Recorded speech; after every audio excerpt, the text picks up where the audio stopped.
problem is that we're not Blacks telling here in the this kids city have are made starting a to use significant drugs earlier contribution. in life than they ever have.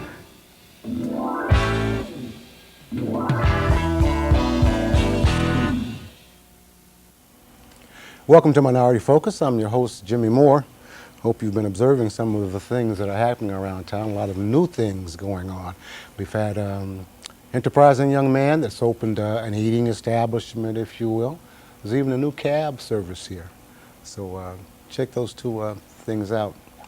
And whereas Pastor Anthony Walton is not new, has been here with us before, he's seems to be very much about, I don't know if necessarily uncovering new things, but exposing some of the things that maybe a lot of us don't know. Right. That are going on in society, in Paducah society. We don't know about it. Just don't know about it. Right. Can come out. So we're glad that you come and share things with us. And that one thing that we're going to talk about today is Crossroads. Crossroads, a program Crossroads. called Crossroads. Right. What's that all about? I'm still kind of trying to get the totality of it, but it seems like it's a program that the court system uses when a person is convicted of something. They have to report to this Crossroads just to make sure that they are doing what they're supposed to do, which that within itself is not really an issue, but is the amount of money that people are having to pay every month and every year to just to stay out of jail. And if they don't pay it, then they Crossroads can report them to the courts, and the courts can have them arrested, and they go back to jail.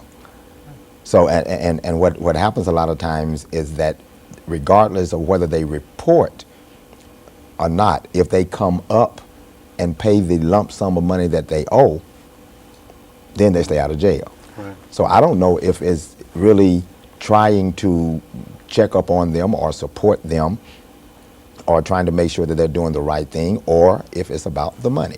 Is the program dictated by, is this a Paducah?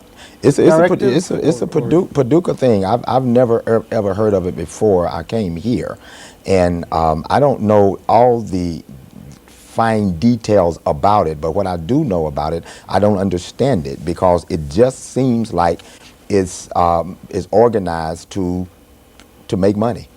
And I have a serious problem with the system, and I don't necessarily call it a justice system as much as I call it a system, because a lot of it is about money. And I don't know if it's not that people don't know about it, is that as much as it is that people are just not willing to talk about it.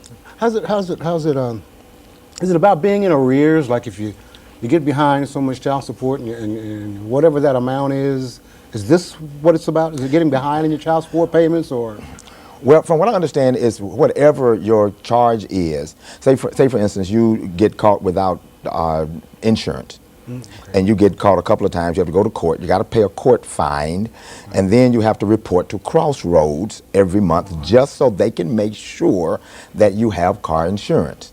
So every time you go to them, you have to pay them some money, just to say, I have car insurance. Or this is just one thing, but it also reaches into criminal things as well. You have to report to them if you happen to go to AA, or if you have to go to some type of drug center. You have to report to Crossroads to make sure that you are doing what you're supposed to do. But every time you show up to them, you're supposed to have money to pay them. So you could wind up paying more than you pay for your insurance. Yes, in all actuality, I just dealt with a young man that, for whatever reason, he didn't have insurance, and he got caught twice.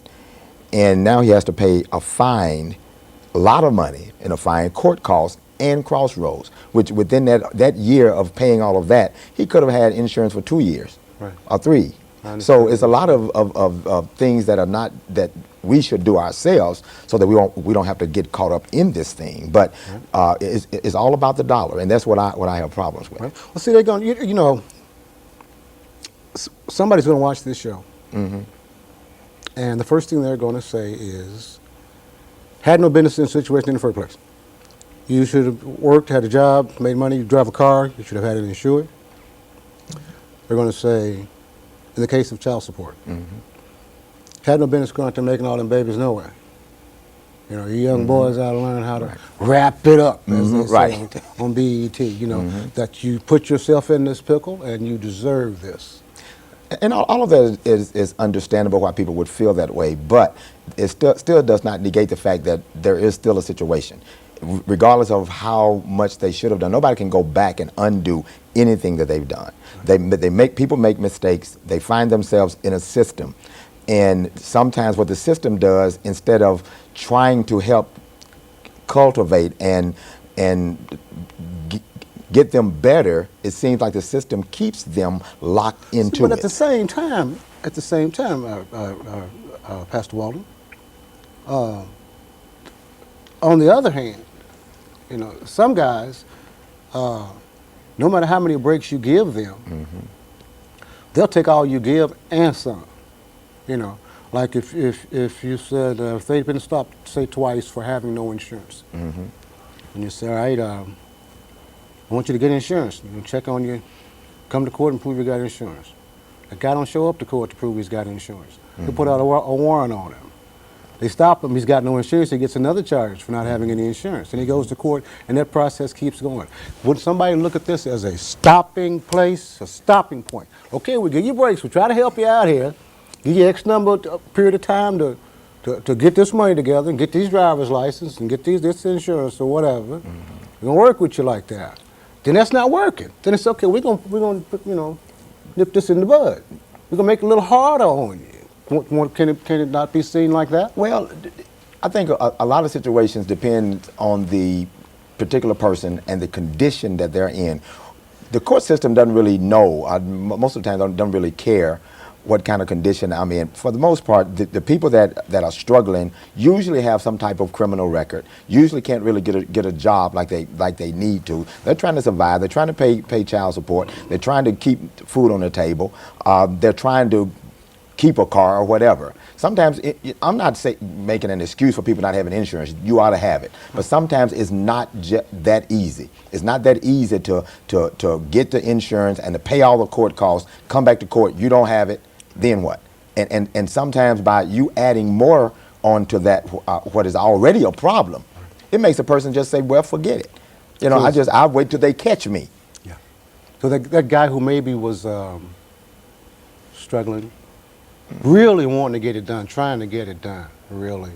Now he's down to, gotta get it done, can't get it done, don't know how I'm gonna bring this, so I'm gonna sell a little something over here, buy a little something over there, and I can get this done. I'll take this risk, because it's gotta be done. And this is the problem. This becomes the $1 million problem that we have with a lot of our young men, that the court system had put so high a price on their freedom that they can't make the money that they need to pay court costs, they can't make the money that they need to pay child support, they can't make the money that they need to pay Crossroads or anything by working at McDonald's or by working at Walmart. So then they go do what they know gets them the money.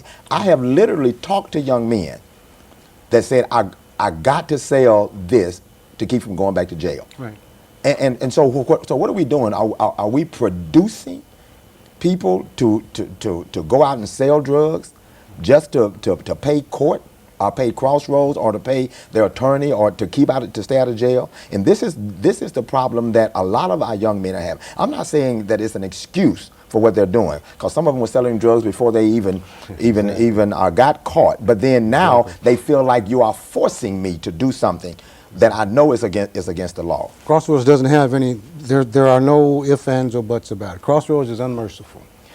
From what I have come to know of them, now I don't know of any cases where they have said, okay, you don't have to worry about this, we'll see you. The cases that I've been involved with, you owe $350, you need to pay that, or we're going to report this to court. Exactly. And they don't take checks, they take cash. And I've been in situations where I've had to help somebody pay them money. What can we do? What can be done about it? I think things like that need to be looked into from a different organization, not someone here in the city. Because when you deal with someone here in the city that probably has someone on the board that works for the state or that works in the court system. From my understanding, there's someone that works in the court system that also is on the board of Crossroads, that when they come to court, they say, well, let's recommend them to Crossroads. Now, that's a conflict of interest as far as I'm concerned. So it's not going to be anybody in Paducah, to me, that's going to look at this and say, this is something wrong with this, because everybody is getting something from it. We have to understand, prison is big money. Jail, criminal justice system is big money. People don't really like to face it, don't really want to talk about it, but it's big money. They make a lot of money with every inmate that is in jail. That's why they keep them there forever. They keep them there as long as they possibly can because they make some money off of them. So when they get out of jail, a lot of them, depending on the situations, have to pay for staying there. Yep. You owe them room and board once you leave. Which I often wonder why, what was the big to-do about people campaigning and running for jailer? I thought, what great joy could there be in being a jailer? You know, and see now we get into a lot of things because we don't know all the undercurrents of what all the system. I won't say we don't know. We don't really want to bring these things up because it looks like everybody is crooked and everything. And I'm just here to tell you that I've been dealing with the system ever since I've been in prison, which was 1984. I got out of prison in 1987. I've been dealing with the criminal justice system from that point. And I know how it works, and I know the money that is being made from it at every angle. The attorneys, the public defenders, the judges, even the arresting officers. There's a lot of money to be made. You ain't scared, I ain't scared. Well, the thing about it is I think a lot of people know it, but the criminal justice system is such a hidden kind of world, and the majority of the community feels like that the policemen are fair and honest, that all the lawyers are fair and honest, that the judges are fair and honest. Everybody is doing what they're supposed to do. So lock them up, throw away the key. That's what they deserve, and that's not the case in every situation. Until you have come to be a part of that or know some things about it, you won't really ever see all the things that go on in the system. For sure. And I don't blame the people. It's the spirit of the system that makes criminals out of people that sometimes would just need a chance. Right. And it doesn't make any difference, white, black, green, purple, whatever you are. Once you come into that spirit of the system, you become a part of the problem. Right, and you don't count. I mean, you don't matter anymore. Right.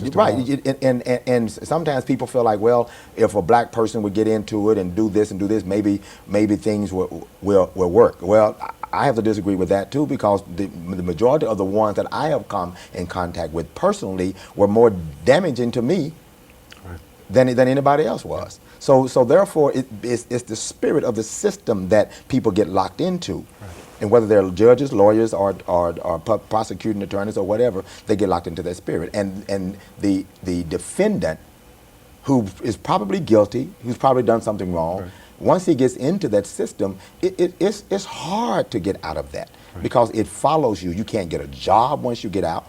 Right. You can't really stay in certain places. And so sometimes you get out with nothing. Right. Absolutely nothing. Since it's a known fact that, it's not a known fact, but a saying I've heard, he who defends himself has a fool for a client in a court of law or something like that. So if you got any common sense at all, you're going to get an attorney if you can. If you can. That's costing you. You're going to have to pay for whatever you did. You're going to have to pay a fine for that. No ifs, ands, or buts about it. You're going to pay court costs for that. Then you're going to pay Crossroads. To listen to you or to see you or watch you show evidence that you are doing what you just paid all this money because you did it. Right. So Crossroads could have a chapter 2, no? I mean, you know what I'm saying? As far as the way this thing is going, where everybody's getting paid, and all of a sudden there's somebody else you got to pay too. Right. Well, what's stopping Crossroads from having a chapter 2 Crossroads?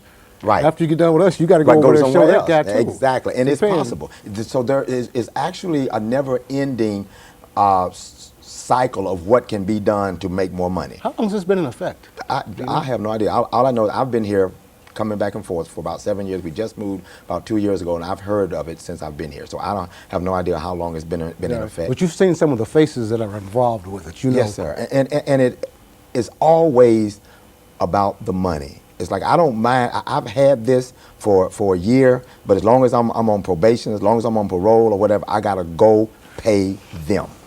And just to show you that I've been going here. Now you don't give me. Crossroads doesn't give me any counseling. They don't do anything to help me. They just make sure that I'm doing something. Or even if I'm not doing it. Now, in one situation where a young man, he was not doing what he was supposed to be doing. Okay? But all Crossroads wanted was the money that he hadn't paid them. This is a really an odd picture. It's kind of strange when you start thinking about it, you know, because to ensure that someone is doing what they're supposed to do, to make up for something they've done that's wrong, it seems that has been, should be, the job of law enforcement and the court system. Exactly. Certain things are recorded. If at a certain time this hasn't been taken care of, then law enforcement goes and finds you and brings you in. And it may start all over again. Money's going to be paid for you being in that situation then. Mm-hmm. Everybody's going to get paid some way or another. Mm-hmm. So how in the world did Crossroads become the watchdog? That to me is an area where someone that knows the birth of it. What was the reason? Because from my understanding, the state has the same type of watchdog, or whatever, I'll use that word. The state has the same thing, but people are not recommended to the state. They're recommended to Crossroads. With the state, there is no money involved. They just keep up with you. But with Crossroads, you have to pay. Again, society has been left out of this because they don't really know all of this, all the struggles that a person, if you really, what about the ones that are really, really trying to do the right thing, really trying to get out and get a decent job and to take care of his family, really trying to hold down a job and pay his bills and do everything that he needs to do. Sometimes the system makes them owe so much that it becomes overwhelming to them, to the point to where they feel like they got to give up. They just give up. Okay, since I can't do it like I'm trying to do it right, I'm gonna have to go back and do it the way that I know. And what they do, they really get irritated at the system, and they end up hurting themselves. Right. Because okay, you guys not gonna let me just work an honest job. You're not gonna let me do this thing right. You're not gonna let me just have a happy life. You're gonna make me have to struggle and pay for the stuff that I've done. I've already spent the time in jail, or you've given me probation. Now I'm still having to pay for the crime for years because I don't have any money to pay my bills, but because some kind of way the system takes it all. Instead of saying, Harry Johnson, you just went through all this with him, incarceration, fines, whatever. We just went through all this with him. He's on probation now, and he's working at Mickey D's for $7.50 an hour, whatever. Less. Yeah, but I'm sure. Right. So $7, whatever, an hour. Yeah. So he worked 5 days a week, so he's bringing home $125 a paycheck. So we're going to have him pay X amount of money out of that $125. They don't do that. Whatever amount is involved, that's what you have to pay. Base it on that amount of money, not what you're able. No. They give you a certain amount that you have to pay to them, regardless of what your bring home or your status is. You have to give them this amount of money, period. If you get behind, you stand a chance of going back to jail. So what is a person going to do, especially if he wants to stay out of jail? He's going to do, because survival kicks in, especially when it comes to black people. They do what they do to survive, whether it's right or wrong. And I'm not advocating wrong, but they do what they do to survive. And if I got to go out and sling some rock, just to pay my bills, to keep my head above water, then I'm going to do it. Right. And a lot of times it's to get back at you for putting me in this situation. Exactly, cause you some problem too. Right. If this is scary when you It's, when you really start it's, to it's think really about it. something because it shows us that this is why jails are so full. It ain't that people are going back out redoing doing crimes, doing new crimes. A lot of it is not the fact that people are going out doing other stuff. Some of it is that they can't keep up. They can't keep up with all the payments that they have to do. Even though you say, okay, well, come back next month. I'm gonna postpone this to. Can you pay for it in about 3 months? Okay, you say you can. Right. Come back in 3 months. You still ain't able to pay. Okay, how long is it gonna take you to pay for this? Right. You know, because now you have to remember this stuff is adding up.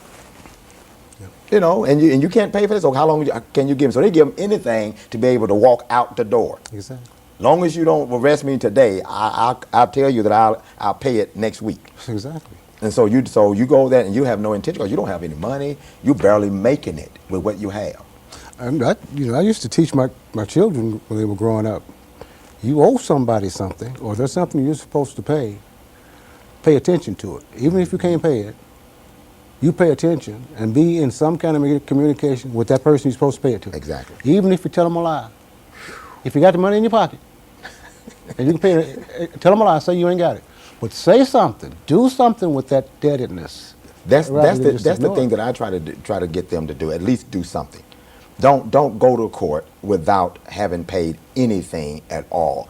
That gives the impression that you're not concerned about paying. Exactly. You can do something. I believe that as maybe weird as the system is, that there is a tinge of mercy when you're at least trying, when you're at least putting forth some effort to do something. But what happens most of the time, we see this great big figure, this great big number that we're going to have to come up with. And it's like, I can't do that. Yeah. You know, I can't do that. I'm hitchhiking now. I'm thumbing a ride now. I'm on food stamps or whatever. I can't really get this. So what am I going to do? How long is it going to take me to be able to do this, and how often do I have to come to court?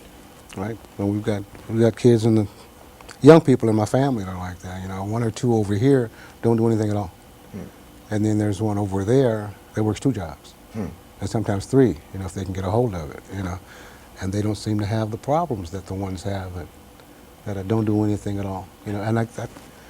It's Well, you know, again, it goes back to character. It goes back to different people are made different. They have different values.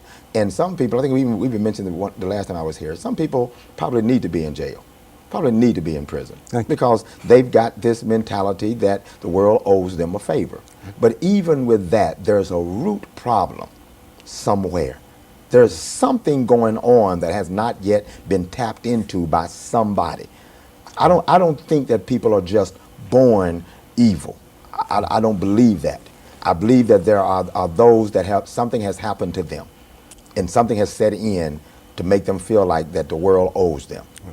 some of these other areas I don't know that much about. You know, but the area of child support and the children being in arrears and all that sort of thing. You know. As I mentioned to you early on before the show started, you know, I find it difficult. As a Christian, I feel sympathy for anyone who has problems like that, who hurts in any form or fashion.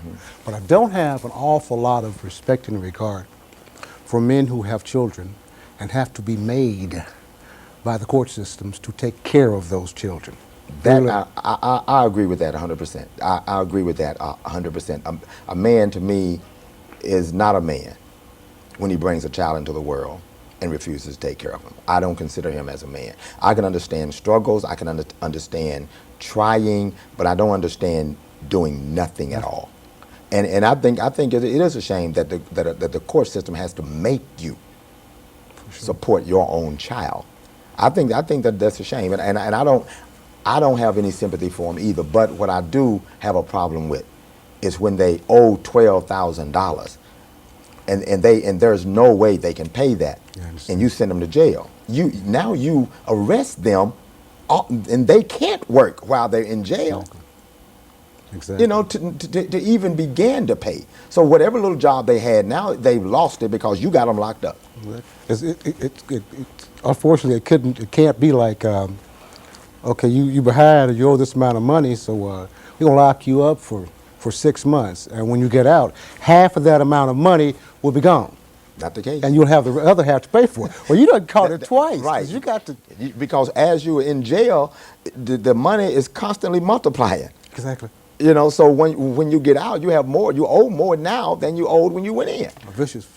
It's a cycle. It's a cycle. So somewhere there ought to be some mercy implemented to saying, okay, we're gonna at least cut it in half, and we're gonna do this. And if you don't do this with the favor that we're giving you, then we're gonna be harsher on you. But at least give a person an opportunity.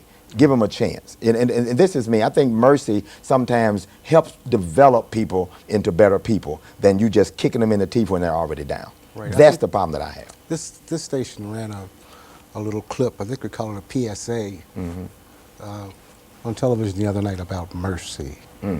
You know, and the value of showing mercy and how far mercy can go. You know, unlike the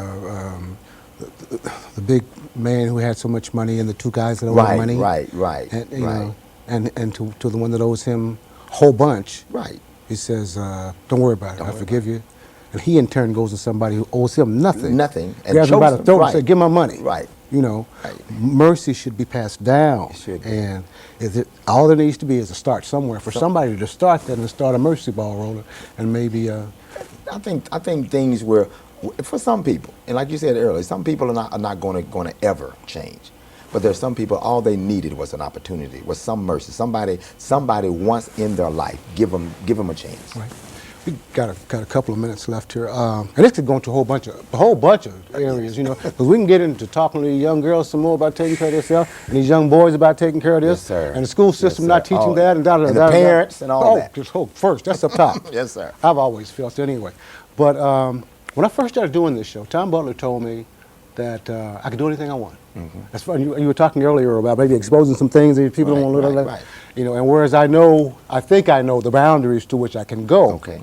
With that freedom that the people who work here have given me, I would never do anything unless I cleared it through him first. But I ain't scared I said it a while ago, I ain't scared if you ain't scared. I'd always check with him about it. But that's something people ought to know something about. That's a cruel system there. That sounds like absolutely cruel. And I think it hurts people more than it helps. Yep. No ifs, ands, or buts about it. I sure hate to be in it. You know, that's what I preach to people. Once you get out of the system, stay out of the system.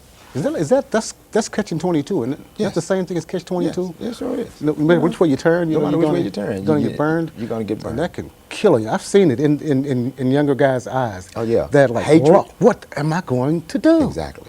And they get a vendetta against society. And it's just like I can't do anything, so I might as well. I'm going to survive. thank you for coming on. God bless you. We'll probably be talking about this again sometimes. Anytime. Amongst other things, you seem to be into so many things, and I appreciate the interest you're showing in our community and the things that you're doing. No problem. And there are others who are working in there too. Good. Pay attention to some of the things that you hear that are going on in our city. You may be able to help out in some of those situations. For Minority Focus, I'm Jimmie Moore.